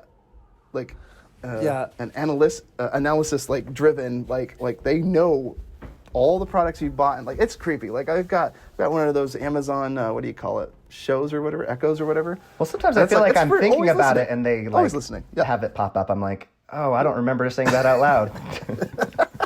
Yeah, it's also weird that like Facebook and Google, they know more about the customers of every business more than the actual business. Oh yeah, I believe that 100%. Yeah, we know more about your shoppers than the actual business. It reminds me of that scene, Ty, from Possessor, when the guy's like got the goggles on and he's like mentioning everything in the room because they can see their like cams. It's crazy. It's great. Oh, well, that's a good movie, Possessor. We need to review that one. And then lastly, I did just want to bring up, I also liked, You're Getting Old. I referenced it earlier, but I just liked, it was an episode that did speak to me just because of the cynicism. Like, after a while, you start to think, everything is just garbage. Everything that's being said is garbage, and you just have the cynicism, and I like that. I thought that was great. And it was the first time that I felt like, I remember seeing the Jack and Jill movie. I don't even know how I saw this movie. Like, it wasn't something I willingly wanted to go through. I bring it up all the time. It was the first time that I actually knew, like, oh, like, he has, like, I'm not blaming Adam Sandler, dude. If I had a blank check like him, and all you had contractually were obligated to make a movie, like, go for it, man. Like, you made it. Good for you. I love what Jared said it was about literally Steven robbing Spielberg. Like, you literally are Stanley Kubrick now. Make whatever you want. And it's like, you could make... Yeah. I just totally agree with that. Well, Adam Sandler, it's weird. It's even like talking about like the Osimo scene where he's just saying, and then like, I'm like nostalgic for those times because at least movie executives were like, hey, we can make money making a movie. Like now, literally, it's only Marvel movies that make money. Like it's all gone to so fast. And then the other thing with Adam Sandler is, and I think I've even heard him say that he used to say this. He's like, look, like David Spade and like all these other and what's the Rob Schneider? Well, Chris Rock and Kevin James are fine, but Rob Schneider and all those guys, like he could like pay for their children's private school by just saying yes to make a movie, which in all reality involves him chilling out in his like awesome trailer for like 8 out of 10 hours a day and then like walking on set making a funny face for 2 hours a day and getting paid like $1 million a day to do it. Like who says no to that? Like I said, and you help your best friends. Who says no to that? Yeah, right. It's like when we watch Hot Tub Time Machine, dude. He goes back in time and gets all of his friends a bunch of like that. That is what he would do, right? And I don't fault him for it, but I'm saying like that does point to like it was the first time where I was like, oh, like he doesn't care. Like and I'm almost like, dude, like, do you feel comfortable doing that? Like that's all. Like I'm like, do you even have a soul? How do you feel right about taking it? But I'm like, in the end, I'm like, good for you, dude. You made it. That's all the movie told me, and I was like, oh man, we live in a Hollywood is a messed up place for all the other reasons that we've talked about on this podcast beforehand. But that was one where I'm like, dang, like it is broken. Like you contractually have to make a movie. Like when does the art just it's so dead. It has nothing to say. You should be ashamed of yourself. But in the end, I'm like, but on the other side, you made yourself money. Good for you. You made it. But I don't know. You sold your soul to the devil. You're a sellout. Dang it! And I don't want to say that. That's the thing. That's the thing that got to the root. When I watched You're Getting Old, that was a good episode. All right, you vented, Ty.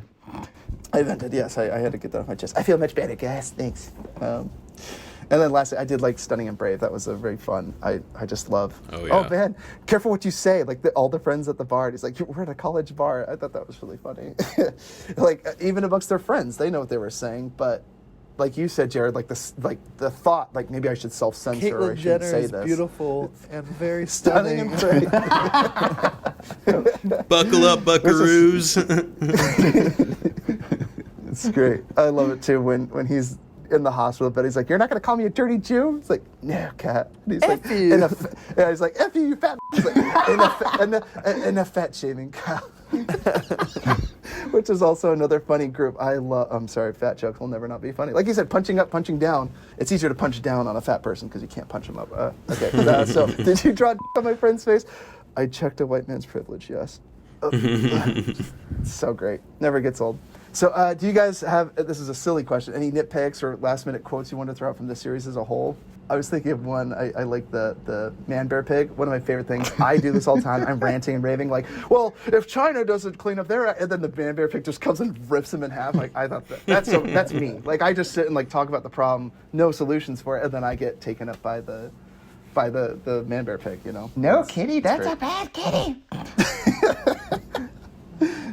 Oh, I'm sorry. I thought this was America. Is this not America? Oh, I thought this was America. That's right. The parents getting more involved in their sports. I could attest to that. It does happen when you become a parent. It's bad. It's bad. But it's great. Yeah, we hit like a lot of the important things. We talked about the movie. We talked about why the show's so great generally. I will say that I'm a little bit concerned that Matt and Trey are like, having lived in Hollywood, like it's impossible to completely escape just the environment of public opinion there. And like, I think even there was evidence like if you watch their most recent episode, the vaccination special, if you watch it now, it's like, oh my God, like they actually didn't have their hand on the pulse. They didn't know that that half the country wouldn't even want it. They made an episode from the perspective of the joke was everyone was waiting in line to get a vaccine like it was the hottest club in town. But now you watch that and you're like, whoa, they totally whiffed. And I think that's because, Trey is like in the top 50 richest men in Los Angeles, which is insane, but he is so rich. And if I may, I just want to give you guys some perspective on how rich Trey Parker is. Did you see that deal they got with HBO Max? Oh my God. Well, yeah. So not only that, he had a $500 million deal with HBO Max, and again, most of that money goes to him and Matt because they own the IP. Wow. Then they got another deal for $900 million for a bunch of movies plus the new seasons of South Park. There's video games, there's merchandise, and here's the kicker. The Screen Actors Guild, which is like, the actors union in Hollywood, they have rules for animation or really all acting in which, especially in television, remember the way that television people get rich is through syndication. So basically, the more episodes of television that you make, the more that you end up getting paid per time that the episode airs. And so if your show goes on for a long time and the reruns, whenever it's like reruns is where you start making money. That's when like you're basically getting like $10,000 checks every day for every time your show airs. But the Screen Actors Guild has a stipulation that if you voice more than one character, you have to be paid per character. And Trey and Matt voice every character in the show. Everyone. So, although we might look at Hank Azaria, who plays Homer Simpson, and like, oh, wow, he's got it made. The Simpsons plays like, 6 times a day in America. He gets $10,000 per day. That's $60,000 a day. Imagine that times like 10 per episode. So that's like Trey is making like $600,000 a day. It's like insane. Holy cow. So like even in the vaccination special when they were like they had like they kind of like made this nod to themselves as Hollywood elites, and then like even in the special before that there was this whole thing with like Integrity Farms is doing really well while everyone in the pandemic is suffering. Trey is, I think he's, first of all, I think he knows he's like Oprah rich. He's that rich, and I think he's subtly hinting to that. Because, they have him on the wall with Tom Hanks and Oprah. I don't know if he's as rich as Oprah, but he's probably richer than Tom Hanks. He's probably one of the richest guy in television ever, because he is the whole show. Him and Matt. Yeah. That is crazy. wild. Anyway. And you don't hear about that kind of, I remember hearing, that was part of the It's Always Sunny in Philadelphia, McElhaney and Charlie Day and Glenn Howerton, they had to fight to at least remain producers and directors and have all the creative control for because they star in it largely, but it's like their baby and they're so proud of it, and now you've seen it go on for so long and it's great.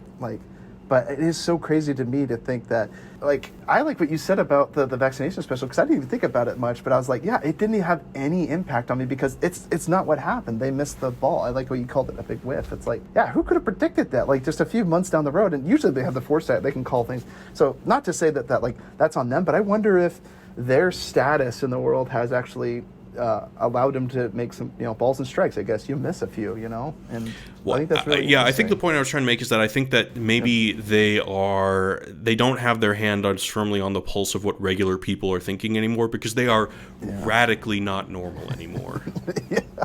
Yes, perfectly said. So true. I saw I'm actually friends with Trey on Facebook. Sometimes he adds friends or adds fans.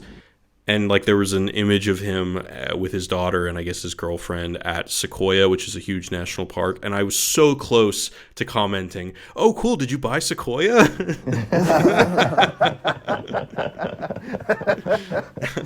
But I didn't want him to delete me. Please still be my friend. Yeah.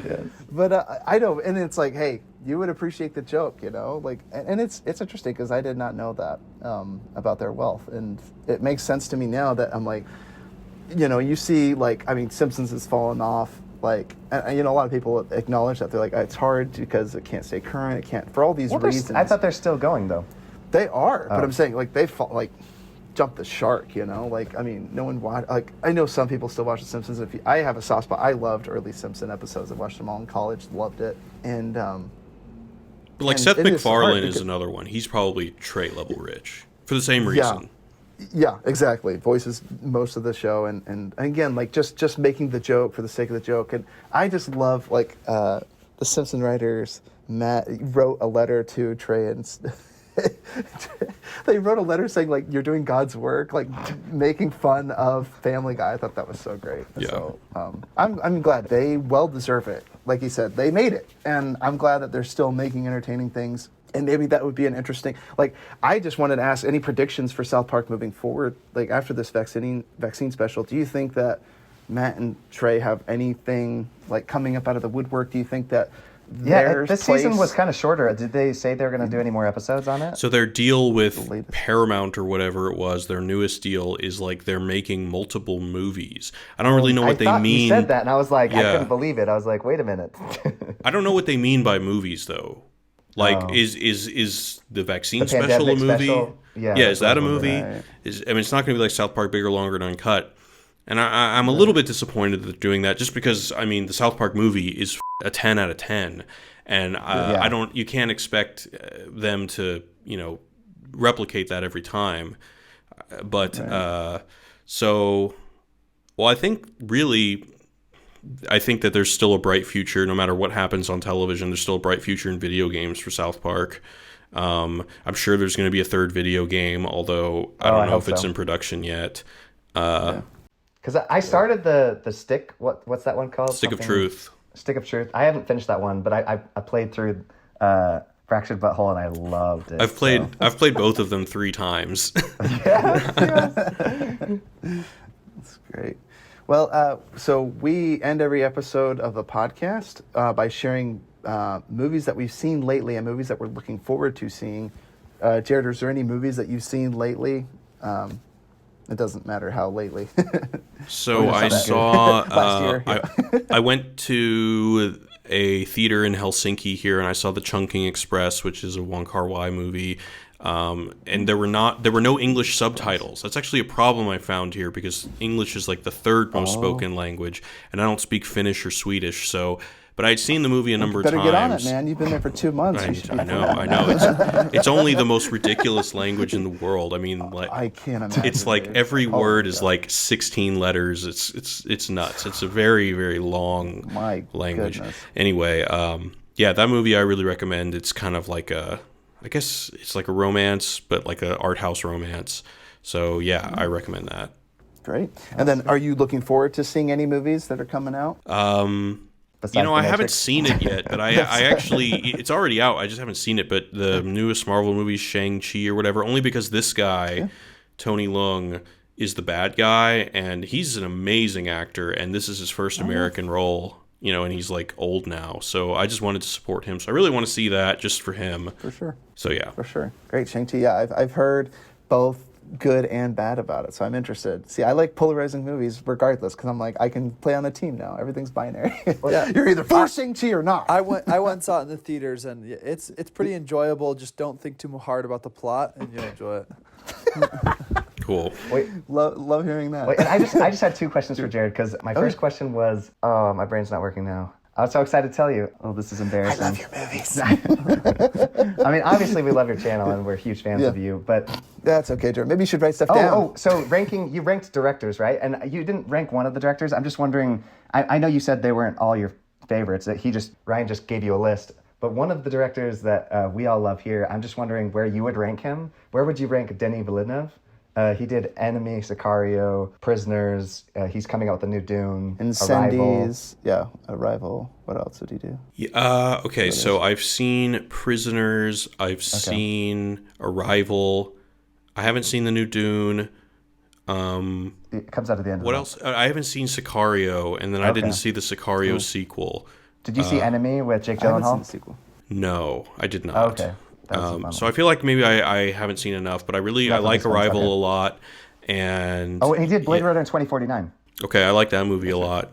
Yeah, I guess. I guess I like him. I probably just need to say I need to watch more of his movies before I can really rank him, because I've only seen like 2 out of 8 or something. Yeah.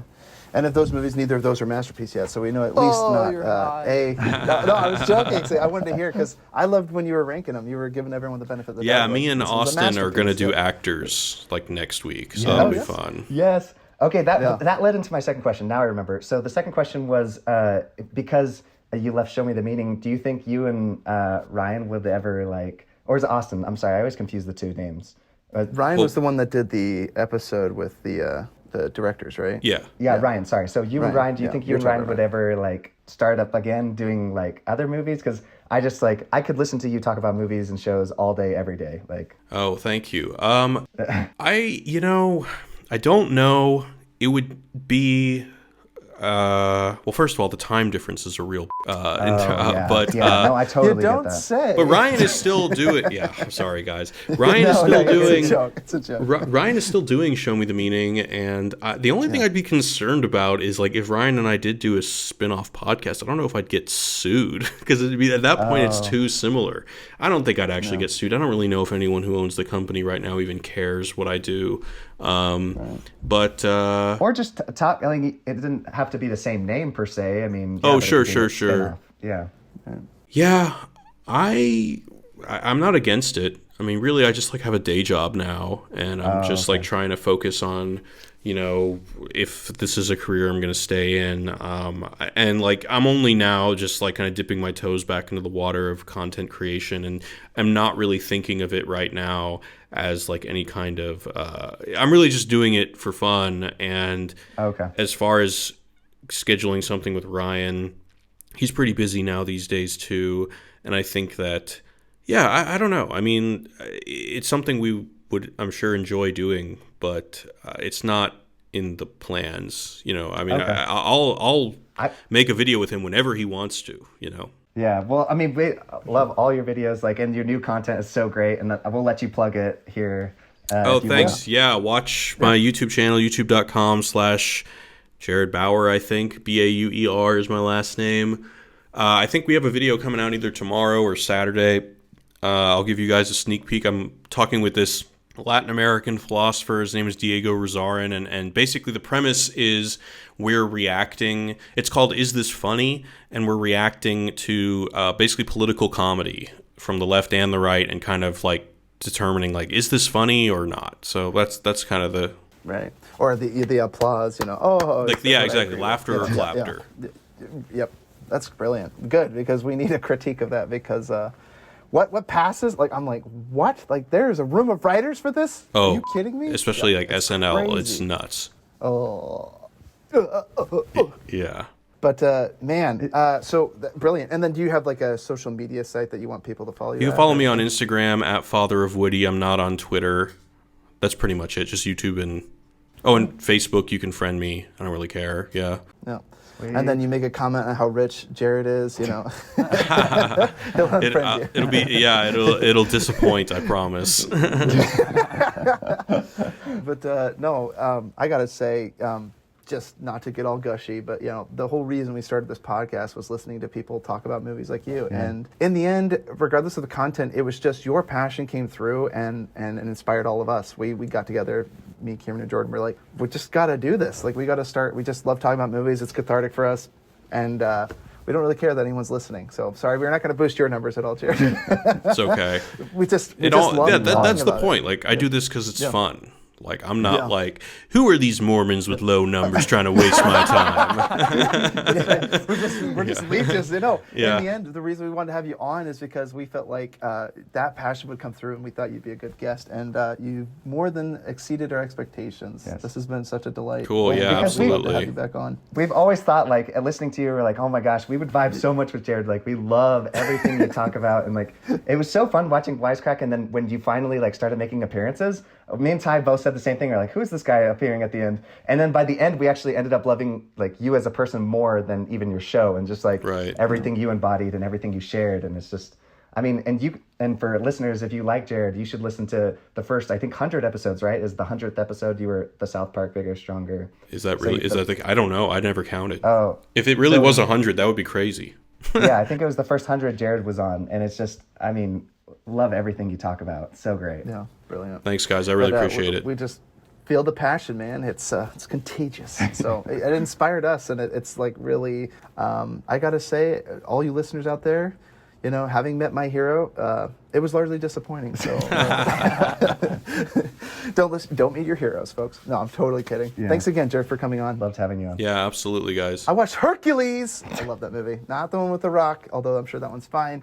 Just watched the old cartoon Hercules. Man, I gotta say, James Woods, born to play that role. Just brilliant. And now I'm excited. I want to watch Videodrome because I haven't seen it yet, and I'm really excited to see that. So maybe excited. I'm like on a James Woods binge right now, so I'm gonna. I rewatched Map of Tiny Perfect Things. I was showing a group, and then I also rewatched. What the fudge? What was it? That kid reminds me too much of you, Cameron. When I watched it, Map of Tiny Perfect Things. Yeah, he reminds me of you for some reason. I don't know why. Yeah, and if you didn't know, Jared, like obviously our first question is what it was like seeing it the first time and revisiting. Totally, obviously, we took that from Show Me the Meaning. I accidentally said that on one of our podcasts. He's like, welcome to Show Me the Meaning. He's like, oh, shoot. That's right. I started like, welcome to Show Me the Meaning. Wait, no, I wish that was my podcast. and then our last question was based off of something you said. In another podcast, you mentioned, you're like, I was just watching... what's the one with Danny McBride, that TV show, High School? No, something. Oh, Vice Principals. Vice Principals. Vice Principals. When you mentioned that, I was like, oh my gosh, like, he needs to have like a section where he just recommends like, or tells us about the movies he's seen lately. Because like, after hearing that, I went and watched it and I was like obsessed with it. And so like... Yeah, those dudes are living my dream. Jody Hill and Danny McBride and all that. So funny. Yeah, they just make whatever they want, and they have their production studio in South Carolina where they grew up, and they have just a deal with HBO, and they create awesome stuff. Oh, so funny. It's great. So yeah, that's why we added that, because we're like, I just love hearing about movie recommendations and everything else. Cameron, do you have any other movies that you've seen lately? I watched part of Love and Monsters where I was trying to show my roommate and his girlfriend, and then they fell asleep 20 minutes in. So after about an hour, I was like, I don't want to watch this movie for the fourth time by myself, so I'm going to bed. Now, if they fell asleep during Monster Hunter, I would understand. But not Love and Monsters, man. That's a great movie. It's such a good one. All right. Well, this has been Futro Hidden Movie Gems. This is Futro. Leave us an email, futromovies@gmail.com. Leave us a review. Tell us if there's a movie that you'd like us to review. or if you have a problem with our critique of the movies that we reviewed in the past, leave us an email. 5 stars is the correct number of stars. Write us a review, and check us out on our Facebook, Instagram, and Patreon. So thanks everybody for tuning into Futro Hidden Movie Gems. This is Futro Hidden Movie Gems signing out. Peace. Bye. Screw you guys. I'm going home.